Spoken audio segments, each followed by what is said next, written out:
Le pays Vensois, c'est également une terre de randonnée. C'est le thème de notre feuilleton de la semaine.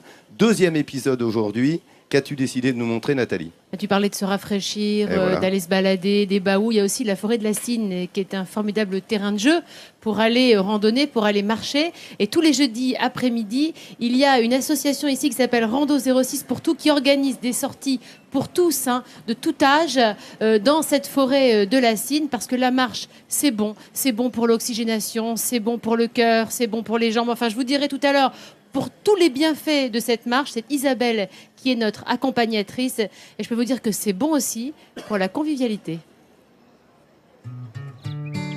Quand on pense à la Côte d'Azur, on y associe forcément une mer turquoise. Mais ici se cache un autre trésor. Ce sont ces montagnes boisées à la richesse exceptionnelle. À quelques kilomètres de Vence, la forêt de la Cine est le terrain de jeu favori des randonneurs et des amoureux des balades. Et il n'y a pas d'âge pour se frotter aux sentiers escarpés. Tous les jeudis, Isabelle organise des randonnées pour seniors. À 91 ans, Gérard vient quasiment toutes les semaines. Ça me fait du bien de bouger, de remuer, d'être en compagnie surtout, avec d'autres personnes sympathiques. Gérard est le doyen du groupe et si la moyenne d'âge est de 70 ans, pas question de ménager ses efforts.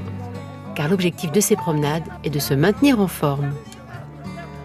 Ça leur permet de prendre un gros bol d'air et de se retrouver à plusieurs. Donc il y a aussi un but de socialisation. Et puis également, au cours de la balade, nous entrecoupons avec des exercices de gymnastique, d'étirement. Donc il y a un effet de sport santé et d'oxygénation aussi bien pulmonaire que musculaire.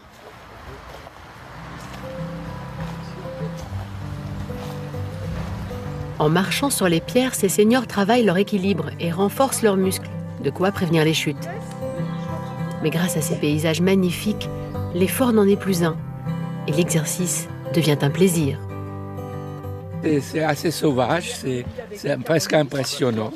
Et on se croirait dans une forêt vierge. Oui, alors toi, tes fleurs, elles étaient secouées par le vent aussi, même sur une terre. En discutant le long de ces sentiers, ces personnes rompent un isolement parfois lourd au quotidien. Elles retrouvent ainsi une vie sociale, des moments qu'elles ne rateraient pour rien au monde. On revient joyeux à la maison. Oui. On apprécie mieux le fauteuil le soir, après avoir marché plusieurs heures, lorsqu'il pleut le jeudi. Et nous sommes très très attristés de rester chez nous. Ces randonnées de 2 heures sont entrecoupées de séances de gymnastique avec un seul mot d'ordre, la bonne humeur. On va utiliser les tables pour faire des exercices. Avant, on va boire un coup. Allez, installez-vous. On boit un petit coup et après on travaille.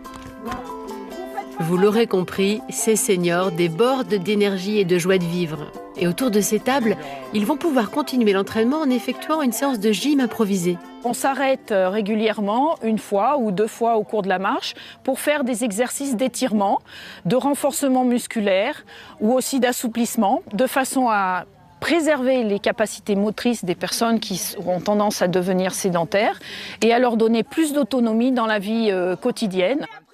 La séance de gymnastique commence toujours par du renforcement musculaire. Au programme, une dizaine de pompes. On descend doucement en soufflant et on revient doucement. On respire régulièrement. Ginette, 75 ans, ne badine vraiment pas avec l'effort. Oui, c'est physique. On n'est pas là pour rire. Tu penches la tête trop ici, peut-être. Et après avoir renforcé le haut du corps, nos sportifs passent au travail des cuisses. 5, Vas-y Janine, compte. 6, 7, Oh, elle va vite. 8, Oh là. 9 et 10. Et 10. Ouais, bravo Janine. Si je ne faisais pas ces exercices, je serais assise mollement dans mon fauteuil. Au fond du canapé. Au fond du canapé, oui. Une fois lancée, Janine ne s'arrête plus. Les 2 hommes du groupe tiennent la corde, mais ils doivent se rendre à l'évidence. Elle est trop forte. Top. Combien, Janine 21. 21. Alors, 18, Anita. L'effet de groupe agit parce qu'on ne veut pas faire retarder le groupe, donc on se dépêche un petit peu plus. Et puis on va passer là où les autres passent parce que pourquoi on ne passerait pas et qu'on ennuierait le groupe en ayant peur de passer. Ces randonnées pour seniors sont victimes de leur succès. Parfois, Isabelle compte plus d'une trentaine de participants, car ici tout est réuni pour vivre une nouvelle jeunesse. Le résultat en vaut la peine parce que toutes les douleurs que je pouvais avoir évanouies. Et ça, uniquement grâce à la marche. J'y croyais pas, mais c'est vrai. Au bout de 2 heures, cette parenthèse se termine pour notre groupe. Il est temps pour eux de rentrer. Mais une chose est sûre, la semaine prochaine, ils reviendront. À la semaine prochaine! Eh ben, joli travail de l'association, félicitations. Qu'est-ce qu'ils font? C'est un très joli sujet, ça, Nathalie. La rando est bonne pour les seniors. Hein. Mais la rando, la marche, elle est bénéfique pour tout le monde, mais particulièrement pour les seniors. Et d'ailleurs, l'OMS recommande de faire 10 000 pas par jour. Alors, c'est beaucoup, 10 000 pas, quand on y pense, ça fait plus d'1 heure et demie. Mais regardez ces seniors qui ont randonné, marché pendant 2 heures. Quand on le fait progressivement, on y arrive. Alors, on peut commencer tranquillement, progressivement, et puis petit à petit, rallonger ses sorties.